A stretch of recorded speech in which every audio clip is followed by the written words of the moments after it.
Tango Echo, this is Charlie November. Also advised Papa 3 that we've got 3 bad ones coming on station that you can use. Got 3 Cobras coming in suspended. I want to see nothing but assholes and elbows on your whole launch guys there. Roger that.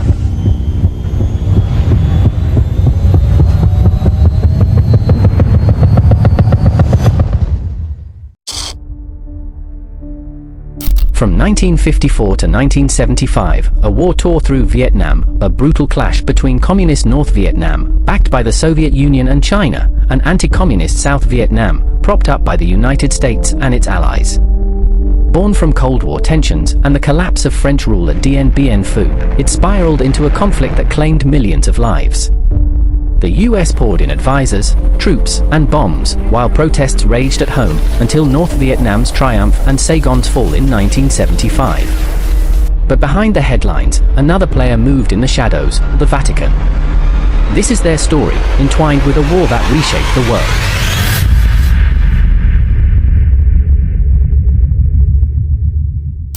world. '54 ignited the fuse. On May 7th, the Viet Minh, led by Communist Ho Chi Minh, crushed French forces at Dien Bien Phu after a 56-day siege, over 2,000 French and 10,000 Viet Minh dead. France's colonial reign ended, and on July 21st, the Geneva Accords divided Vietnam, the Communist North under Ho Chi Minh, the anti-Communist South under Emperor Bao Dai. Elections were promised for 1956, but they never happened. The US launched the covert Saigon military mission to shore up the South. Nearly 700,000 refugees, many Catholic, fled North Vietnam, fearing communist persecution. The Vatican fueled this exodus, urging priests and bishops to guide their flocks south, aligning with America's Cold War chessboard. By October, President Dwight Eisenhower backed Ngo Dinh Diem, a devout Catholic, as South Vietnam's leader. The Vatican saw a faithful ally. The stage was set for war and faith to collide. In 1955, Diem seized power. On April 28, his troops smashed the Binh Duyen syndicate in Saigon's bloody streets, cementing his rule. By October 23, a rigged referendum declared him president with 98% of the vote, ousting Bao Dai. The US sent 700 advisors to train his army, the ARVN.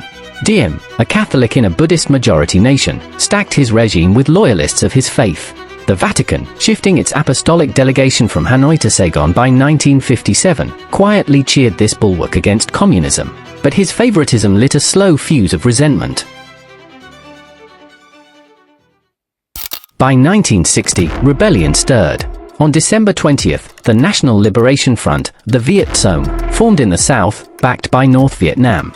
Guerrilla raids hit Diem's officials, bridges, and villages. Diem cracked down, jailing or executing thousands, Buddhists, communists, anyone who defied him. On November 11th, a coup by ARVN officers failed, exposing Diem's shaky grip. The US, with 900 advisors now in country, doubled down. The Vatican watched, its focus turning fully to Saigon as communism tightened its hold up north. 1963 set the fire ablaze. On May 8th, Diem's forces shot 9 Buddhist protesters in Hue over a flag ban. On June 11th, monk Thich Quang Duc burned himself alive in Saigon, a searing image that shocked the world. By August 21st, Diem's brother who raided pagodas, arresting over 1,400 monks. On November 1st, a US-backed coup toppled Diem. He and Hu were killed the next day. General Duong Van Minh took over, plunging the South into turmoil. US advisors hit 16,200 had died. The Vatican wrestled with the chaos. Pope John XXIII Pacem in Terris in April preached peace, but dodged Diem's fall, his Catholic roots too tangled to cut loose. In 1964, the war widened. On August 2nd, North Vietnamese boats reportedly attacked the USS Maddox in the Gulf of Tonkin.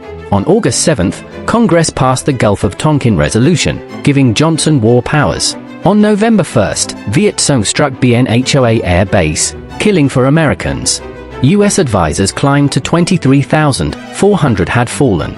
America edged into the abyss, ramping up reconnaissance. The Vatican's voice stayed hushed as violence swelled. 1965 turned the tide. On February 7th, Viet Cong hit Pleiku, killing 8 Americans, sparking Operation Flaming Dart airstrikes. On March 2nd, Operation Rolling Thunder began, a relentless bombing of the North.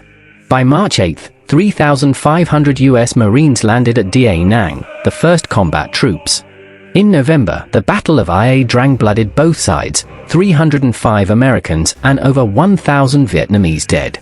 U.S. troops soared to 185,000, over 2,700 perished. Pope Paul VI acted, sending peace messages in December to leaders like Johnson, Mao, and Ho Chi Minh, offering Vatican mediation. No one listened. Và tôi chứng kiến tất cả những cái chuyện đấy, tôi chứng kiến cả cái làng nó xơ xác, không có một cái cây nào có thể còn nguyên vẹn. Ở dưới sông thì cá chết, ở trên bờ thì trâu bò chết và người chết. Những người hàng xóm của tôi có 6 người bị chết. Họ đang còn mang bầu một cái đứa. 1966 sank deeper. Operation Masher's White Wing in January killed over 1,300 Viet Cong, but won little ground. On June 30th, US bombs hit Hanoi and Haiphong, intensifying rolling thunder. At home, protests erupted, thousands took to America's streets. Troops reached 385,000, over 6,000 Americans died. Paul VI sent Monsignor Sergio Pignedoli to Saigon in September for talks, backed by his encyclical Christi Matri calling for prayers. Peace slipped further away. 1967 stalled. Operation Cedar Falls in January raised the Iron Triangle, but couldn't crush the Viet Cong.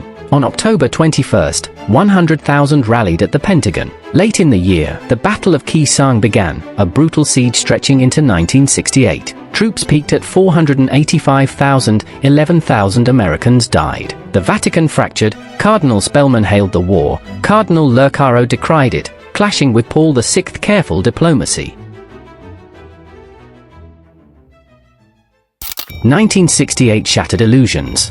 On January 30th, the Tet Offensive erupted, Viet Cong and NVA struck over 100 targets, including Saigon. They lost 40,000 but rocked America's faith. On March 16th, the My Lai massacre saw US troops kill over 500 civilians. On March 31st, Johnson stopped the bombing and quit the race. Troops hit 536,000, over 16,000 died. Paul VI 1967 talks with Johnson echoed into 1968. His peace pleas grew urgent, but critics demanded he condemn the US. 1970 spread the flames. On April 29th, US and ARVN troops invaded Cambodia, sparking outrage. On May 4th, Kent State's National Guard shot for students dead. Troops dropped to 335,000, 6,000 more fell. Catholic voices rose, progressives challenged the Vatican's quiet stance. 1971 bared the lies.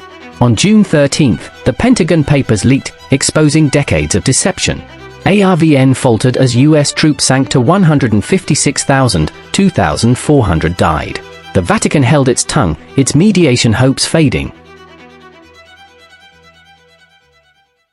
1972 roared back. On March 30th, North Vietnam's Easter Offensive unleashed 120,000 troops, US air power smashed it. December's Linebacker 2 bombed Hanoi, killing 1,600 civilians. Troops dwindled to 24,000, 1,600 died. Peace neared, but the Vatican's shadow shrank. 1973 closed a chapter. On January 27th, the Paris Peace Accords ended US combat roles, troops left by March 29th. Fighting raged on, 500 Americans died before the exit. 1975 ended it all. On March 10th, North Vietnam's final offensive swept south. On April 30th, Saigon fell, Operation Frequent Wind airlifted thousands as South Vietnam surrendered. The toll, 58,000 Americans, over 3 million Vietnamese dead. The Vatican's apostolic delegation abandoned Vietnam.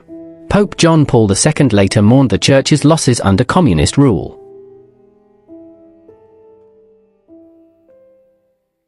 the Vatican's hand stretched back to 1954, pushing Catholic migration south after Geneva. By 1957, its apostolic delegation moved to Saigon. Pope John XXIII Pacem in Terris in 1963 set a peace tone, but it was Paul VI who dove in, sending peace messages in 1965 to Mao, Johnson, and Ho Chi Minh, and dispatching Monsignor Pignedoli to Saigon in 1966. His encyclicals Mens Maio and Christi Matri, and his UN plea in 1965, shouted for peace. Caritas aid flowed, backed by Paul VI's $50,000 gift. Yet the church split. Cardinal Spellman backed the US. Cardinal Lercaro defied it, ousted in 1968 for his stance. The US wielded Catholicism as a weapon. Eisenhower's 1954 plans and the CIA's 1959 spin on papal doctrine, plus Tom Dooley's Deliver US from Evil, framed the war as a crusade for faith. After 1975, the Vatican retreated, its delegation gone. John Paul II's 1999 letter grieved for Vietnam's Catholics, a faint echo of a once bold voice.